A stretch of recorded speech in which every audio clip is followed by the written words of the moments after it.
So we are about like 31 games in the 2020 to 2001 NBA season, and there have been a lot of disappointments. The Minnesota Timberwolves, Atlanta Hawks, Miami Heat, Dallas Mavericks, and today we're going to be examining the Boston Celtics and why they've just been really bad.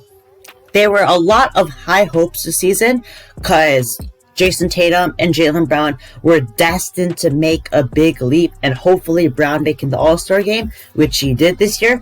Kemba was just an All-Star starter, and although he was not good in the playoffs, that was his first time that deep. And it's just he has to adjust there. And he's also not fully healthy. Marcus Smart was a consistent two-way player and was the heart and soul of the team, and role players in Grant Williams, Robert Williams, Daniel Tice, Peyton Pritchard, and Tristan Thompson all looked like just solid players. But currently, they are 15 and 16, the 6th seed in the in the Eastern Conference. And they currently have the same amount of wins as the New York Knicks. The Boston Celtics, same wins as the New York Knicks.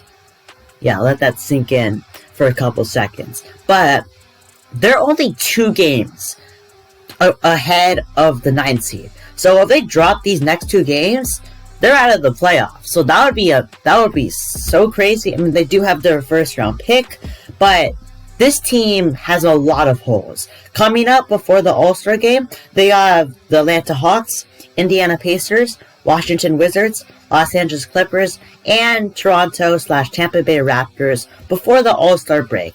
And being the Clippers, Pacers, Raptors, and maybe Hawks, they're basically all over 500, with the Raptors, Clippers, and Pacers all being playoff teams. And this team has just not been as good as last year. Just flat out that. They are 15th in offense while being 14th in defense. And last year, they were 4th in offense and 4th in defense. So, now that we have some context, let's dig deeper for why the Boston Celtics are so bad. So, I actually did a community post on my channel asking you guys, why are the Boston Celtics so bad? I'll put it on the screen, so if you guys want to be on the lookout for a community post, you could potentially be in the video. And so first looking, this one comes from Sam. And Sam basically says that there's no defensive identity and just no defensive intensity too. And just there's no consistency on offense too.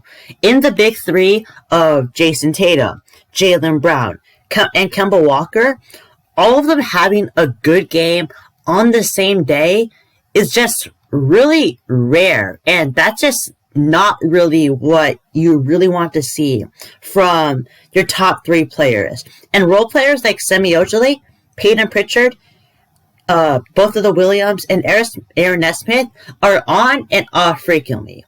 And then just like Sam, Kyle Lowry, Robert, and Ted said, they don't have Marcus Smart. And Marcus Smart is a big part of this team.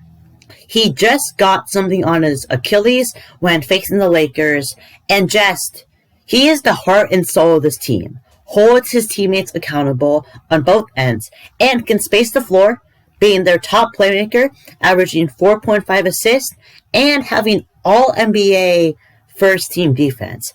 And that's just a really bad L for the Celtics. Now, Bob, right here, also talked about blowing leads, and OAB Boltley talked about coaching. Here's that. And I think these two just go hand in hand when talking about these together. Just sometimes they just blow leads. And I personally think that Brad Stevens is still a really good coach, but he is very poor when the opponent starts to come back, struggling to stop the bleeding, as people might say it. They blew a 24-point game to the Pelicans in an awful fashion. And as you can see, Zison, Kawhi, and Krish all said, they really don't have interior defense. And just that is really important, especially when they're just so small. And with small ball, yes, small ball is arriving in the modern NBA, but the Celtics don't have a guy like Draymond Green or PJ Tucker to just guard all 5 positions. And Time Lord is an athletic big, but can't really be relied on in the print. All in all, there are just too many just holes on this team, and Danny Ainge definitely has to make a moves. Now, just talk about the team in general. Jason Tatum and Jaylen Brown have been awesome, but they can't carry everything. When one of them have a bad game, there's a good chance that the Celtics are going to lose. And just this lack of playmaking out of these two just isn't good enough. And yes, I do know that they've developed a lot since they got drafted, but they're still not elite to carry a whole offense. Now, Jason Tatum, he goes into the paint often, but just doesn't have really the fundamental skills every time to make open passes. And yes, it has improved a lot, but it's still not as good as you want it. And just a bit of tunnel vision is created in Tatum, but he's still only 23 years old. I have to specify that, and he definitely can change. Brown has been elite, and I think he's actually become a lot closer to Jason Tatum. It's really close. This season, I would say Brown has been better than Tatum, but I still do have Tatum overall. And just on both ends, he's been elite, though he does have to improve as an off-ball defender. Kemba's contract is awful now, and I actually think that they lost the Terry Rozier trade. Kemba is on, 2 more years after this, on like $35 million. While Terry Rozier, this year, I think he's been playing better than Kemba. And that's half of the money. And I think that was kind of a mistake. It's going to be impossible to trade Kemba to a team that's willing to take on his contract. But I really think Rusty Buckets made a video about it, that the problem with the third star, and just that third star, that role they're going to take back is just not worth it. And just signing quality role players is a lot better. They could have signed people like Malcolm Brogdon, Ronnie Hood, and a defensive big anchor instead of Kemba Walker. And that no doubt would have been a lot better. And just, yes, he has been playing better recently, but he's still not at an all-star level. Now, just talking about the management and Danny Ainge, and just their incapability of doing a win-win trade. And I don't really know why he did not trade for Miles Turner. Miles Turner is leading the league in blocks, and yes, he probably can't stop Joel Embiid, but against all the other teams, he's going to be still just a presence and will be able to block shots if they go to the paint. And I think basically getting him for free, because they let Gordon Hayward walk for free to the Hornets, while also getting another quality piece in Doug McBuckets who can space the floor for Kemba, Brown, Tatum.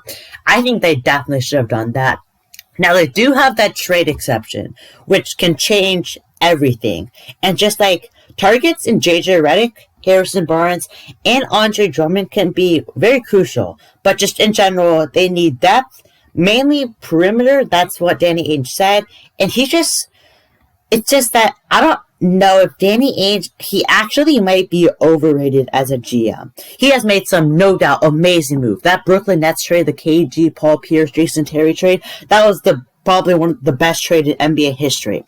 But if you're a move to drafting Jaylen Brown, Jason Tatum, and Marcus Smart, they really haven't, also getting Isaiah Thomas from Phoenix, they really hasn't made the best moves. Signing Kemba Walker, I think, was a mistake. Kyrie Irving didn't really go too far.